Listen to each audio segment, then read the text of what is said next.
Welcome to another episode on the Boomer Bust channel. I'm your host Terry, and today I'm doing the real grade for the Los Angeles Rams. If you don't know what that is, this is a section that I've done on the prospects and all that stuff for the NFL draft. But this year didn't have as much time and didn't want those to be as long. So I decided I'll just do a couple of these as their own episode.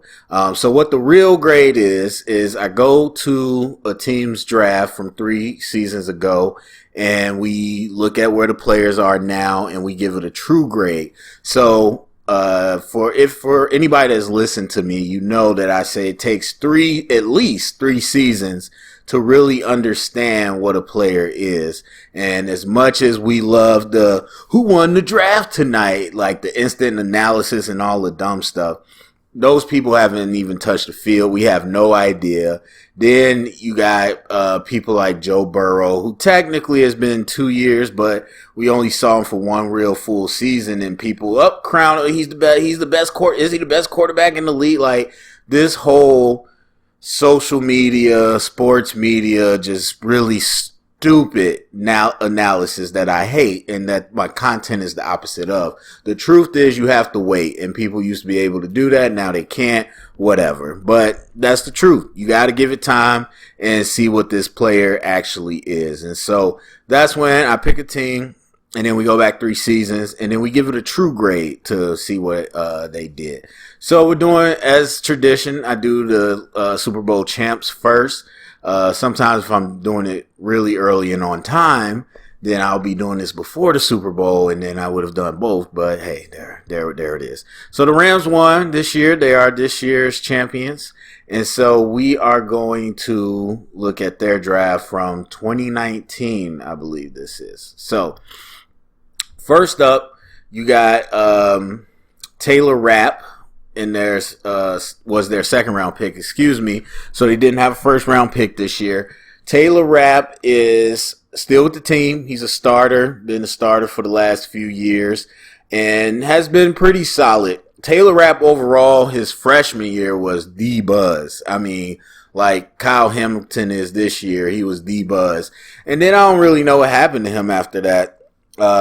He fell off in production. He got smaller too, and just, I don't know, but he still made it to the second round and didn't really catch on at first, but as they lost some pieces, he was able to come in and become a contributor. Definitely a contributor this year. Obviously his best season really being a full-time starter, because they had a lot of rotational pieces in the secondary before.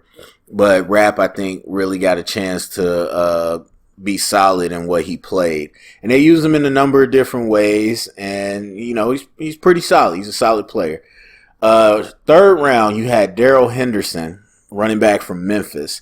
And so we know Cam Akers is pretty much the lead back, but Daryl Henderson, in the absence of Cam Akers, and even when Cam is there, comes to play too. So it's not, I don't think, fair to call him a starter, but he definitely is a significant contributor to the run game, and he's been pretty versatile. And actually, in the Super Bowl, because I know they ran this wheel play like 5 times, and I think they were all to Daryl Henderson. So another aspect that he adds to the offense with the passing game and all that. But he's been a really good back. And then also in the third round, so they had 3 third-round picks. The second and the third round was David Long, cornerback out of Michigan. And he was a starter this year, kind of in and out the last few years. But again, like I said, they had some turnover in the secondary. And he was really, I think, one of the big question marks as far as this new look secondary after losing some of their big pieces. In the secondary, John Johnson, it was somebody else, I forgot his name. But David Long was somebody that I think showed up, and I'm not professing to know the Rams inside out, just from the things I saw. He was somebody that showed up and was able to be a consistent starter for them. And so that was a nice get. And I always confused him because there's a David Long that came out of West Virginia that was a linebacker, but he was like a safety linebacker. And I always used to get confused because I was like, did they move him to corner? And because when I saw, I was just like, why is he at corner?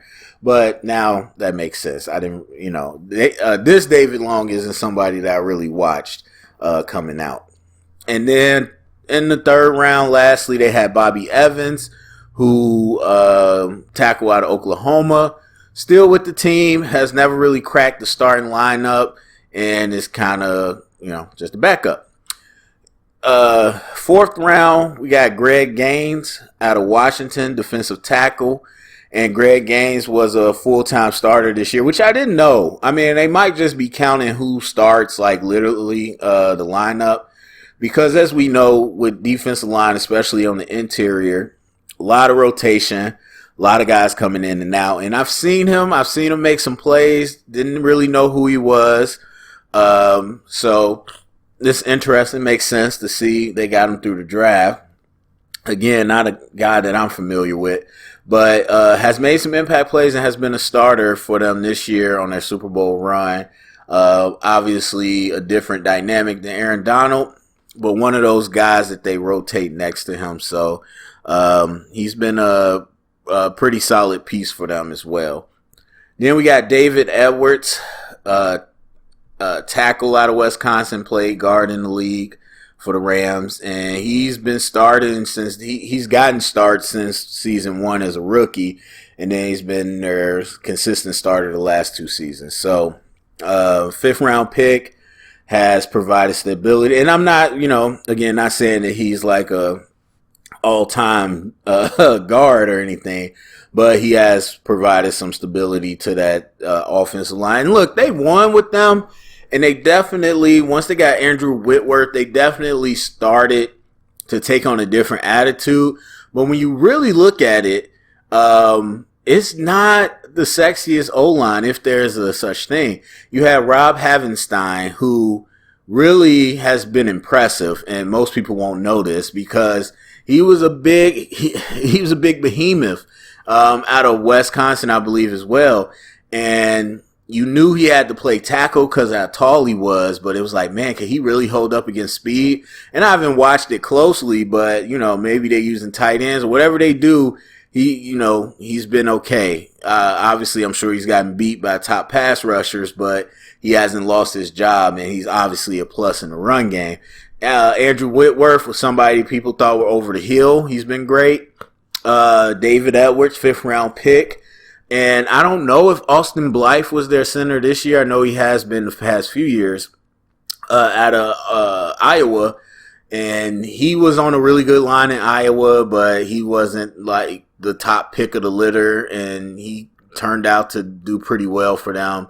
And so, yeah, they haven't had the sexiest O-line, but they got it done. And that's why I try to tell people, like, you don't need big names and big picks all the time. You just need a unit that works together. So 7th round pick, Nick Scott, safety out of Penn State, still with the team, like special team guy. And lastly, Dakota Allen, linebacker out of Texas Tech, who never made it to the team, but he's still in the league with the Jags for the last few years. Looks like he's a special team guy as well. So, if my math is correct, might not be, but we got 8 picks. Of the 8 picks, you have 7 that are still with the team. The one person that is not with the team was a 7th round pick, and he's still in the league. And honestly, this is kind of rare. Most teams that I look at with this many picks, you got at least one person that's not in the league anymore. All these guys are still in the league, so that's nice. So a little bit plus there, and plus, you lose a 7th round pick. Okay, cool, whatever. You do have kind of a miss, I guess, in 3rd round with Bobby Evans, who wasn't that highly touted coming out. And taking him in the 3rd round, we haven't really got to see what he is. He's still with the team, so they must think he can at least provide some type of support. And I wouldn't say that's a miss in the 3rd round, but that's definitely value that you haven't gotten back.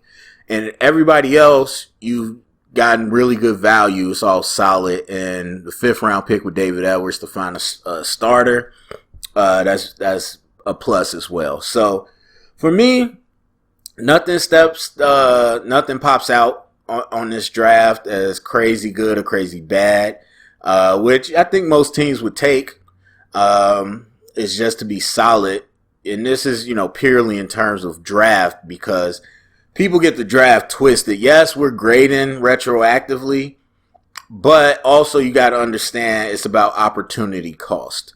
So again, and position value, all that. So your biggest hit, most solid that you can say is probably David Edwards in the 5th round, which is great, but he's a guard, low value position. So and then your worst thing that you got is your 3rd round pick was spent on a tackle, high value position, but they're still with the team. They just aren't starting for you. So I would give this draft a B-. Right? Really solid. Again, no real high highs, but no low lows. So that's the real grade for the Los Angeles Rams 2019 NFL draft. Go down comment section. Let me know what you think. If you got a team that you want me to do, let me know. I might try to get to it. Share it around. Get the conversation started. Thumbs up, subscribe, and thank you for listening.